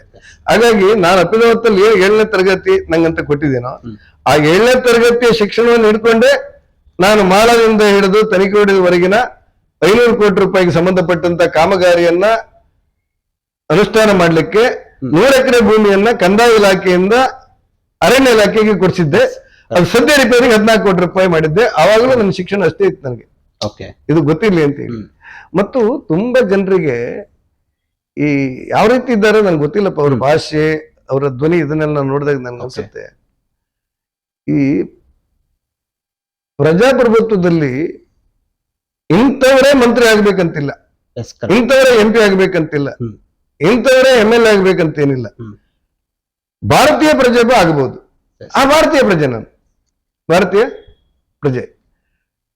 ಶಿಕ್ಷಣ ನಿಮ್ದು ಯಾಕೆ ಅಂತ ಕೇಳಿದ್ರೆ ಭಾಷೆ ಇನ್ನೂ ಸರಿ ಬರೋದಿಲ್ಲ, ನಿಮ್ಗೆ ಶಿಕ್ಷಣ ಕಡಿಮೆ ಆಯ್ತು, ಈ ಜನರಿಗೆ ಬುದ್ಧಿ ಇಲ್ಲ ಅಂತ ಅವ್ರು ಹೇಳೋದಿದ್ರೆ, ನನ್ನ ಅಪ್ಪ ಅಮ್ಮ ಕೂಲಿ ಮಾಡ್ತಾ ಇರೋರು, ಕೂಲಿ ಮಾಡ್ತಾ ಇರೋರು. ನನ್ಗೆ ನನ್ನ ಇಡೀ ಕುಟುಂಬದಲ್ಲಿ ನನ್ನಷ್ಟು ಕಲ್ತವ್ರು ಯಾರಿಲ್ಲ. ನನ್ನ ಅಕ್ಕ 2ನೇ ಕ್ಲಾಸು, ನನ್ನಮ್ಮ ಹೆಬ್ಬೆಟ್ಟು, ನನ್ನ ಅಪ್ಪ ಹೆಬ್ಬೆಟ್ಟು, ನನ್ನ ಮತ್ತೊಂದಕ್ಕ 1ನೇ ಕ್ಲಾಸು. ಆ ಕೂಲಿ ಮಾಡೋ ಕುಟುಂಬ ನಾವು. ಅಮ್ಮ ಅಪ್ಪನೊಟ್ಟಿಗೆ ಕೂಲಿ ಮಾಡ್ತಾ ಇದ್ದೆ. ನಾನು 7ನೇ ಕ್ಲಾಸಿಗೆ ಕಲ್ತದ್ದು. ಏನಾಯ್ತು ಈಗ? ಅಲ್ಲ, ಏನಾಯ್ತು? ಇಂಥದೇ ಜಾತಿಯ ಅಧಿಕಾರದಲ್ಲಿ ಇರಬೇಕು ಅಂತ ಏನಿಲ್ಲ, ಇಂಥವ ಜಾತಿಯಲ್ಲಿ ಅಧಿಕಾರದಲ್ಲಿ ಇರಬೇಕು ಅಂತ ಏನಿಲ್ಲ. ನಾನು ಜಾತಿಯಲ್ಲಿ ಈ ಸೇಮಿ ತೆಗೆಯುವ ಜಾತಿ. ನಾನು ದೇವಸ್ಥಾನಕ್ಕೆ ಹೋಗುವಂತ ಪರಿಸ್ಥಿತಿಗಳು ಇರಲಿಲ್ಲ. ನಾನು ಸಣ್ಣವನಿದ್ದಾಗ ದೇವಸ್ಥಾನದ ಹೊರಗೆ ಒಂದು 100 ಮೀಟರ್ ಹೊರಗಿರುವ ದಿಬ್ಬದಲ್ಲಿ ಹಣ್ಣು ಕಾಯಿನ ಇಟ್ಕೊಂಡು ನಿಂತ್ಕೊಳ್ಬೇಕಿತ್ತು. ಮೊದಲೇ ದೇವಸ್ಥಾನದವ್ರು ಬಂದು ತಗೊಂಡು ಹೋಗ್ತಾ ಇದ್ರು. ಆ ಪರಂಪರೆ ಆ ಕಾಲದಲ್ಲಿ ಇತ್ತು. ನಂತರ ನಾನು ಕರ್ನಾಟಕದಲ್ಲಿ MLC ಆದೆ, ಕರ್ನಾಟಕದಲ್ಲಿ ಧಾರ್ಮಿಕ ದತ್ತಿ ಮಂತ್ರಿ ಆದೆ. ಯಾವ ದೇವಸ್ಥಾನದ ಒಳಗೆ ತೆಂಗಿನಕಾಯಿ ಇಟ್ಕೊಂಡು ನಾನು ಕಾಯ್ತಾ ಇದ್ನೋ ಅದೇ ದೇವಸ್ಥಾನದ ಒಳಗೆ ಮೆರವಣಿಗೆಯಲ್ಲಿ ಹೋಗುವಂತ ಅವಕಾಶ ಆಯ್ತು ಧಾರ್ಮಿಕ ದತ್ತಿ ಮಂತ್ರಿಗೆ.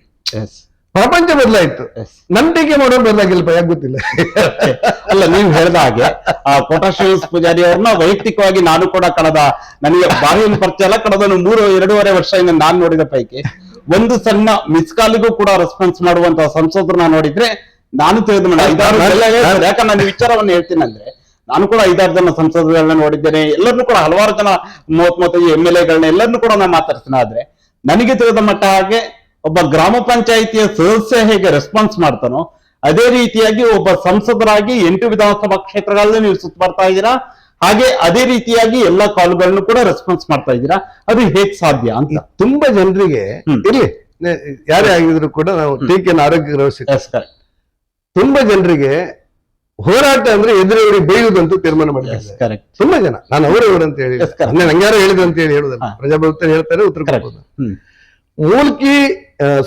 ಮೂಡಿಗೆರೆ ಮೂರ್ತಿಹಳ್ಳಿ ಮತ್ತು ಮೂಡಿಗೆರೆ ರಸ್ತೆ ಎಷ್ಟೋ ವರ್ಷಗಳಿಂದ ಪೆಂಡಿಂಗ್ ಇತ್ತು. 10 ಸತಿ ಮೀಟಿಂಗ್ ಮಾಡಿದೆ. ಮೀಟಿಂಗ್ ಮಾಡಿದ್ರೆ ಸರಿಯಾದ ರೆಸ್ಪಾನ್ಸ್ ಸಿಕ್ಕಿಲ್ಲ ನಂಗೆ. ಕಂದಾಯ ಇಲಾಖೆ ಹೋದೆ, ಅರಣ್ಯ ಇಲಾಖೆಗೆ ಹೋದೆ, ಜಿಲ್ಲಾಧಿಕಾರಿಯವರು ಹೇಳಿದೆ 10ನೇ ತಾರೀಕಿನೊಳಗೆ ನೀವು ತೀರ್ಮಾನ ಮಾಡಿ ಭೂಮಿಯನ್ನು ಸ್ವಾಧೀನ ಮಾಡಿ NH ಅವರಿಗೆ ಕೊಡದೆ ಇದ್ರೆ ನಿಮ್ ಕಚೇರಿ ದಣಿ ಕೂತ್ಕೊಳ್ತೇನೆ. ಹಿಂದಿನ ಜಿಲ್ಲಾಧಿಕಾರಿ ಅವರು ಪಾಪ ಫೋನ್ ಮಾಡಿ, ಸರ್ ನನ್ಗೆ 15 ದಿವಸ ಟೈಮ್ ಕೊಡಿ, ನೀವು ಕೂತ್ಕೊಳ್ತೀರಿ ಅಂತ ನಂಗೆ ಗೊತ್ತಾಯ್ತು, ನೀವೆಲ್ಲ ರೆಡಿ ಮಾಡ್ತಾ ಇದ್ದೀರಿ, ಅದು ಒಳ್ಳೇದಲ್ಲ ಸರ್. ಒಳ್ಳೆ ಸರಿಯತ್ತಪ್ಪ ಅಮ್ಮ, ಮತ್ತೆ ನಾನೇನ್ ಮಾಡ್ಲಿ? ಆಯ್ತು, ಜಿಲ್ಲಾಧಿಕಾರಿ ಕೂಡಲೇ ಮೀಟಿಂಗ್ ಕರೆದ್ರು, ಎಲ್ರಿಗೂ ನಿರ್ದೇಶನ ಕೊಟ್ರು.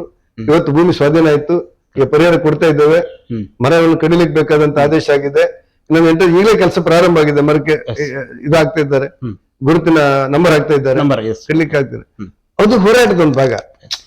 ನಾನು ಅದೇ ರೀತಿಯಲ್ಲಿ ನಾನು ಮೆನ್ಷನ್ ಮಾಡೋದಾದ್ರೆ ಎಷ್ಟೋ ವರ್ಷಗಳಾದ ಒಂದು ರಸ್ತೆ, ಅದು ಏನು ಹೊಸ್ತಾರಿಂದ ಹಿಡಿದು ಶೃಂಗೇರಿವರೆಗೆ ನ್ಯಾಷನಲ್ ಹೈವೇ ಆಗಿರ್ಬೋದು, ಜೈಪುರದಿಂದ ಹಿಡಿದು ಕೊಪ್ಪದವರೆಗೆ ನೀವು ತನ್ನ ಅನುದಾನ ಇನ್ನೇನು ಸ್ಯಾಂಕ್ಷನ್ ಆಗಿದೆ 118 ಕೋಟಿ ಅನುದಾನ ವಿಚಾರ ಆಗಿರ್ಬೋದು. ಹಾಗೆ 14 ಕೋಟಿ 20 ಲಕ್ಷ ಮಾಳ ಹಾಗೂ ತನಿಕೋಡ್ ಘಾಟಿನ ಒಂದು ರಸ್ತೆ ದುರಸ್ತಿಗೆ ವಿಚಾರ ಆಗಿರ್ಬೋದು. ಬಹುಶಃ ಹಿಂದೆ ಯಾವ ಸಂಸದರುಗಳು ಕೂಡ ಮಲೆನಾಡು ಭಾಗಕ್ಕಾಗಿರ್ಬೋದು, ಕರಾವಳಿ ಭಾಗ, ಉಡುಪಿ ಜಿಲ್ಲೆಗೆ ತರದ ಅನುದಾನವನ್ನ ಕೋಟ ಶ್ರೀನಿವಾಸ ಪೂಜಾರಿ ಅವರು 2 ವರ್ಷಗಳ ಅವಧಿಯಲ್ಲಿ ಒಂದು ಹಂತಕ್ಕೆ ಮುಂದೆ ಹೋಗಿದ್ದೀರಿ ಅಂತ ಅನ್ಸ್ತಾ ಇಲ್ವಾ? ಅಲ್ಲ, ನಾನಂದ್ರೆ ಗಡ್ಕರಿ ಅವ್ರ ಹತ್ರ ಹೋಗಿದ್ದೆ, ಏನ್ ಪೂಜಾರಿ ಅಂತ ಕೇಳಿದ್ರು, ನನ್ಗೆ ಗುರ್ತಾಯ್ತು ಅವರಿಗೆ. ನಾನು ಹೇಳಿದೆ, ಸರ್ ನೀವು ಎಲ್ರಿಗೂ ಕೊಡ್ತೀರಿ ಸರ್, ನಾನು ಕಡಿಮೆ ಕೊಟ್ಟಿದ್ದೀನಿ ಅಂತ ಹೇಳಿದೆ. ಅವ್ರು ಕೊಟ್ಟಿದ್ದು ತೋರಿಸಿದ್ರು, 8 ಕೋಟಿ 10 ಕೋಟಿ ಕೊಟ್ಟಿದ್ದೇವಪ್ಪ, ನಿನ್ ಮಾತ್ರ 118 ಕೋಟಿ ಕೊಟ್ಟಿದ್ದ, ನಿಂಗೆ ಅರ್ಥ ಆಗುದಿಲ್ಲ ಇನ್ನೂ ಬೇಕಿದ್ರೆ ನಾನು ಕೊಡ್ತೇನೆ ಅಂತ ಹೇಳಿದ್ರು. ಅವ್ರ ಪ್ರೀತಿಗೆ ನಾನು ರೆಡಿ ಆಗಿರ್ಬೇಕು. ನಿಮ್ಗೆ ನಾನು ಬರುವ ಮುಂಚೆ ಇಲ್ಲಿ ಕಲ್ಯಾಣಪುರದಲ್ಲಿ ಸಂತೆಕಟ್ಟೆ ಅಂತ ಇತ್ತು, 2 ಬಂಡೆ ನಿಂತ್ಕೊಂಡಿತ್ತು, 2 ಬಂಡೆ. ಆ ಬಂಡೆ ಹೊಡಿಬಾರ್ದು ಅಂತ ಅಕ್ಕಪಕ್ಕದವ್ರು ಸ್ಟೇ ತಗೊಂಡು ಬಂದಿದ್ರು, ಬಿಲ್ಡಿಂಗ್ ಹಾಳಾಗುತ್ತೆ ಅಂತ ಹೇಳಿ. ಅದನ್ನ ನಾನೇ ನಿಂತು ಕೊರ್ಸಿ ತೆಗ್ದೆ. ಇವತ್ತು ಯಾವ ರೀತಿ ಮಾದರಿ ಸೇತುವೆ ಆಗಿದೆ, ಮೇಲ್ಸೇತುವೆ ಆಗಿದೆ ನೋಡಿ. ಈ ಅಂಬಲ್ಪಾಡಿಯ ಮೇಲ್ಸೇತುವೆ ಉಡುಪಿಯಲ್ಲಿ ಸಾಧ್ಯ ಇಲ್ಲ ಅಂತ ಇದ್ರು, ನಾನೇ ಅದನ್ನ ನಿಂತು ಮಾಡಿಸಿ ಮೇಲ್ಸೇತುವೆಯನ್ನು ಮಾಡಿಸಿ, ಗಲಾಟೆ ಆಗಿತ್ತು, ಬೇರೆ ಬೇರೆ ಸಮುದಾಯದವರೆಲ್ಲ ಗಲಾಟೆ ಆಗಿತ್ತು. ಮೇಲ್ಸೇತುವೆಯನ್ನು ಮಾಡಿಸಿ ಇವತ್ತು ನಾನೇ ಅದನ್ನ ತೆರೆ ಮಾಡಿಬಿಟ್ಟೆ, ಮುಕ್ತವಾಗಿ ಮಾಡಿಬಿಟ್ಟೆ. ಈಗ ಹೋಯ್ತು, ಯಾವಾಗ ತೊಂದರೆ ಇಲ್ಲ. ಆಚೆ ಕಟ್ಪಾಡಿಯಲ್ಲಿ 100% ಬಗ್ಗೆ ಗಲಾಟೆ ಆಗ್ತಿತ್ತು. 6 ತಿಂಗಳಿಗೆ 1 ಸೈಡ್ ಬಿಟ್ಟೆ, 6 ತಿಂಗಳಲ್ಲಿ 2 ಸೈಡ್ ಬಿಡ್ತೇವೆ. 12 ತಿಂಗಳ ಅವಧಿ ಇದಕ್ಕೆ, 1 ವರ್ಷದೊಳಗೆ ಬಿಡಿಸ್ತೇನೆ. ಈ ನಿಮ್ಮ ಗೌಡರ್ ಅಂತ ಇತ್ತು ಮಣಿಪಾಲದಲ್ಲಿ, ಗೌಡರ್ ಗಲಾಟೆ ಅಂತ ಹೇಳಿ, ಗೌಡರ್ ಗಲಾಟೆ ಅಂತ ರೈಲ್ವೆ ಇಲಾಖೆದು. ನಾನು ನಿಂತು ಸೋಮಣ್ಣ ಗೌಡನ ಉದ್ಘಾಟನೆ ಮಾಡಿದೆ. ವಾರದ 7 ದಿವಸದಲ್ಲಿ 3 ದಿವಸ ಚಿಕ್ಕಮಗಳೂರಿಗೆ ಕೊಡ್ತೇನೆ, 3 ದಿವಸ ಉಡುಪಿ ಕೊಡ್ತೇನೆ, 1 ದಿವಸ ಪಾರ್ಟಿ ಕೊಡ್ತೇನೆ. ಅದು ಹೆಚ್ಚು ಕಡಿಮೆ ಆಗ್ಬಿಡುತ್ತೆ. ಈಗ 30 ದಿವಸ 23 ದಿವಸಗಳ ಕಾಲ ಅಧಿವೇಶನ ಕರೆದ್ರೆ ನಾನು ಎಲ್ಲಿಗೆ ಹೋಗ್ತೀನಿ? ವಾರಕ್ಕೆ 7 ದಿವಸದಲ್ಲಿ ನನ್ಗೆ ಬೇರೆ ಸ್ವಂತ ಉದ್ಯೋಗ ಅಂತ ಹೇಳಿ ಭಾಳ ದೊಡ್ಡದೇನಿಲ್ಲ. ಅಧಿವೇಶನ ಕರೆದಾಗ ಕೂಡ ಅದರ ಮಾತುಕತೆ ಅಥವಾ ಒಂದು ಚರ್ಚೆ ಮಾಡಕ್ಕೆ ಅವಕಾಶ ಸಿಕ್ಕರೆ ಏನೋ ಮಾಡ್ಬೋದು, ಅದು ಕೂಡ ಮಾಡ್ತಾ ಇಲ್ಲ. ತುಂಬಾ ಜನರಿಗೆ ಹೋರಾಟ ಅಂದ್ರೆ ಬೇರೆಯವರಿಗೆ ಬೈಯುವ ಹೋರಾಟ ಅಂದ್ರೆ, ನಾನು ಇತ್ತೀಚಿನ ದಿನಗಳಲ್ಲಿ ನೋಡ್ತಾ ಇರುವಂತದ್ದು, ನಾನು ಕರಾವಳಿ ಮಲೆನಾಡು ಭಾಗದ ಸುತ್ತಮುತ್ತಲು ನೋಡಿದ ಪ್ರದೇಶ ನೋಡಿದಾಗ ಹೋರಾಟ ಅಂದ್ರೆ ಎದುರಾಳಿಗಳಿಗೆ ಬೈಯುವಂತದ್ದು, ಹೀಗೆಳೆಯುವಂತದ್ದು, ಏಕವಚನದಲ್ಲಿ ಮಾತನಾಡುವಂಥದ್ದು. ಹಿಂದೆ ಇದ್ದಂತ ಒಂದು ಹೋರಾಟದ ನೈಜತೆ ಇಲ್ಲ. ಈಗಿನ ಹೋರಾಟ ಕೇವಲ ಬೈಯುವುದು ಮಾತ್ರ. ನಾನು ಜನರಿಗೆ ಹಕ್ಕುಪತ್ರ ಕೊಟ್ಟಿಲ್ಲ ಅಂತ ಹೇಳಿ ನಾನು ಹೋರಾಟ ಮಾಡಿದೆ. 29 ಕಿಲೋಮೀಟರ್ ಕಾಲ್ನಡಿಗೆ ಜಾಥಾ ಮಾಡಿದೆ ನಮ್ಮ ಜಿಲ್ಲೆಯಲ್ಲಿ, MP ಆಗುವುದು. ಇನ್ನೇನ್ ಕಾಲ್ನಡಿಗೆ ಜಾಥಾಕ್ಕೆ ದಿವಸ ಆಗಿದೆ, ಮುಂದಿನ ದಿವಸ AC ಬಂದ್ರು, DC ನನ್ನ ಕಳಿಸಿದ್ದಾರೆ. ಸರ್ ನೀವು ಕಾಲ್ನಡಿಗೆ ಜಾಥಾ ಮಾಡಬಾರ್ದು, 1 ತಿಂಗಳು ನಮ್ಮ ಟೈಮ್ ಕೊಡಿ. ಅಮ್ಮ ನಾನು ಹೊರಟಾಯ್ತು, ನಾನು ನಿಮ್ಮನ್ನು ಗುರಿ ಇಟ್ಕೊಂಡು ಹೊರಟಿದ್ದೆ, ಆದ್ರೆ ಗುರಿ ನಿಮ್ದಲ್ಲ, ಜಾಗ್ರತಾ ವ್ಯವಸ್ಥೆ ಮಾತ್ರ ನಂದು ಅಂತ ಹೇಳಿ ನಾನು 29 ಕಿಲೋಮೀಟರ್ ಕಾಲ್ನಡಿಗೆ ಜಾಥಾ ಮಾಡಿದೆ. ಜಾಥಾ ಮಾಡಿದಾಗ AC ಅವರು ಆ ಸ್ಥಳಕ್ಕೆ ಬಂದು ಮನವಿ ತಗೊಂಡು ಹೇಳಿದ್ರು 1 ತಿಂಗಳು ಟೈಮ್ ಕೊಡಿ ಅಂತ ಹೇಳಿ. ಕಡೆ ಮತ್ತೆ 15 ದಿವಸ ಬಿಟ್ಟು DC ಫೋನ್ ಮಾಡಿ 2 ದಿವಸ, 1 ತಿಂಗಳು ಸಾಕಾಗುದಿಲ್ಲ, 15 ದಿವಸ ಬೇಕಂತ. ನನ್ನ ಬೇಡಿಕೆ 90% ಜನರಿಗೆ ಹಕ್ಕುಪತ್ರ ಕೊಟ್ಟರು. ಅಂದ್ರೆ ಒಂದು ವಿಚಾರವನ್ನ ಇಟ್ಕೊಂಡು, ಒಂದು ಗುರಿಯನ್ನ ಇಟ್ಕೊಂಡು ಹೋರಾಟವನ್ನ ಮಾಡಿದ್ರೆ ಅದಕ್ಕೆ ಯಶಸ್ಸು ಅಂತ ಹೇಳ್ತಾ ಇದ್ದಾರೆ. ತಾಲೂಕು ಮೆಂಬರ್ ಆಗಿದ್ದೆ, ಒಂದು ಗ್ರಾಮಕ್ಕೆ ಕುಡಿಲಿಕ್ಕೆ ನೀರು ಕೊಟ್ಟಿರ್ಲಿಲ್ಲ, ಹೋಗಿ ತಾಲೂಕು ಆಫೀಸ್ ಕಡೆ ಕೂತ್ಕೊಂಡೆ ನಾನು, ಹೊಡಪನ ಇಟ್ಕೊಂಡು. ಏನೋ ಮುಂಚೆ ಅಲ್ಲಿ ತಹಶೀಲ್ದಾರರು ಮತ್ತೆ ಇಒ ಮತ್ತೆ ಇವರು ಇಒ ಮತ್ತೆ CS ಚೀಫ್ ಆಫೀಸರ್ 3 ಜನ ಬಂದು, ಸರ್ ಸಂಜೆ ಒಳಗೆ ನಾವು ಬಿಡ್ತೇವೆ ದಯವಿಟ್ಟು ಹೇಳಿ ಅಂತ ಹೇಳಿದ್ರು.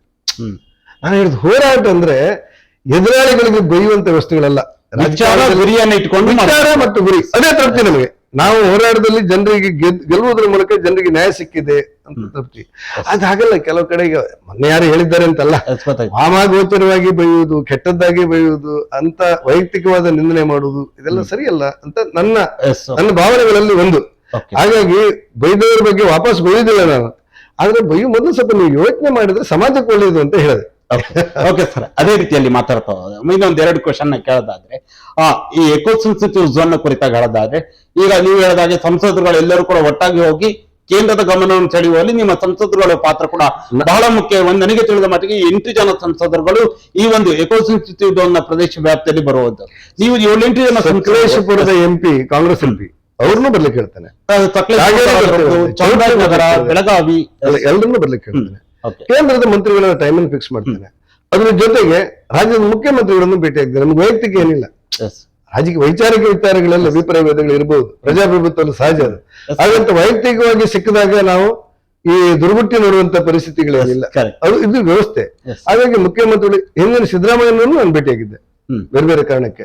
ಮೊನ್ನೆ ಕೊಂಕಣ ರೈಲ್ವೆ ಸಂಬಂಧಪಟ್ಟಂತೆ DK ಶಿ ಅವ್ರನ್ನು ಭೇಟಿಯಾಗಿದ್ದೆ.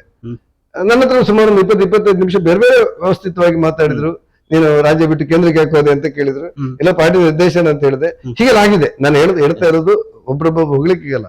ಹಾಗಾಗಿ ಅವ್ರು ಮುಕ್ತವಾಗಿ ಮಾತಾಡ್ಲಿಕ್ಕೆ ನನಗೆ ಅವಕಾಶಗಳಿದೆ. ಹಾಗೆ ಹೋಗುವಾಗ ಅಲ್ಲಿರುವಂತ ಶಾಸಕರನ್ನ ಮತ್ತು ಉಸ್ತುವಾರಿ ಮಂತ್ರಿಗಳನ್ನ ಗಣನೆ ತಗೊಂಡೇ ಹೋಗ್ಬೇಕು. ನಾನು ಸುಮ್ಮನೆ ನಾನೇನೋ ಮಾಡಿದ್ದೇನೆ ಅಂತ ಹೇಳುದು ಈ ವ್ಯವಸ್ಥೆ ಗೌರವ ತರುವುದಲ್ಲ. ಯಾವ್ದೋ ಸ್ಕೀಮ್ ಇದ್ರೆ ಮಾಡ್ಬೋದು ನಾವು. ಹಾಗಾಗಿ ಇಲ್ಲಿ ಶಾಸಕರನ್ನು ಭೇಟಿ ಆಗ್ತೇನೆ, ಸಮಯ ನಿಗದಿ ಮಾಡ್ಲಿಕ್ಕೆ ಅವ್ರ ಹತ್ರ ವಿನಂತಿ ಮಾಡ್ತೇನೆ, ಉಸ್ತುವಾರಿ ಮಂತ್ರಿಗಳಂತೂ ಭೇಟಿ ಆಗ್ತೇನೆ. ಒಟ್ಟಾರೆ ಈ ಕಸ್ತೂರಿ ರಂಗನ ವರದಿ ಜನರಿಗೆ ಬಾಧಕ ಆಗದಿರುವಂತ ರೀತಿಯಲ್ಲಿ ಮಾಡ್ತೇವೆ. ಮತ್ತು ಸುಪ್ರೀಂ ಕೋರ್ಟಿನ ತಗಾದೆ ಮತ್ತೆ ಮೇಲೆ ಪರಿಣಾಮ ಬೀರದಿರುವಂತ ಯಾವುದಾದ್ರೂ ವ್ಯವಸ್ಥೆಯನ್ನು ಜೋಡಿಸ್ತೇವೆ.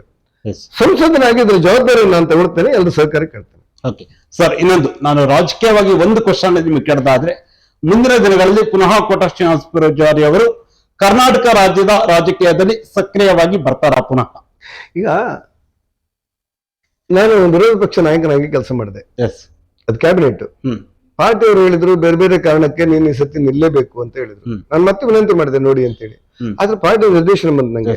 ನಾನು ಗ್ರಾಮ ಪಂಚಾಯತಿಯಿಂದ ಕ್ಯಾಬಿನೆಟ್ ವರೆಗೆ ತಂದದ್ದು ಪಾರ್ಟಿ. ಆಗ ಪಾರ್ಟಿ ಹೇಳ್ತೀವಿ ಅಂತ ಹೇಳಿದ್ರೆ ನೀವು ಹೇಳಿದ್ರೆ ಅಡ್ಡಿಲ್ಲ ಅಂತ ಹೇಳಿದ್ರೆ ನಂಗೆ ಟಿಕೆಟ್ ಕೊಟ್ಟಿದ್ದಾರೆ, ಅವರೇ ಹಣ ಖರ್ಚು ಮಾಡಿದ್ದಾರೆ, ಪಾರ್ಟಿಯವರು ಅವರೇ ಬಡದಾಟ ಮಾಡಿ ಅವರೇ ಹಣ ಖರ್ಚು ಮಾಡಿದ್ದಾರೆ. ನನಗೆ ಗೆಲುವಾಗಿದೆ, MP ಆಗಿ ಕೆಲಸ ಮಾಡ್ತೇನೆ. ಸಣ್ಣ ಪುಟ್ಟ ಸಮಸ್ಯೆಗಳಿರ್ಬೋದು, ಇಲ್ಲ ಅಂತ ನಾನು ಹೇಳಿಲ್ಲ. ಅದರ ಮಧ್ಯದಲ್ಲಿ ಶ್ರದ್ಧೆಯಿಂದ ಕೆಲಸ ಮಾಡ್ತಾ ಇದ್ದೇನೆ. ಶ್ರದ್ಧೆಯಿಂದ ನನಗೆ ಕೆಲಸ ಮಾಡ್ತಾ ಇದ್ದೇನೆ, ಇಚ್ಛಾಶಕ್ತಿ ಇದೆ.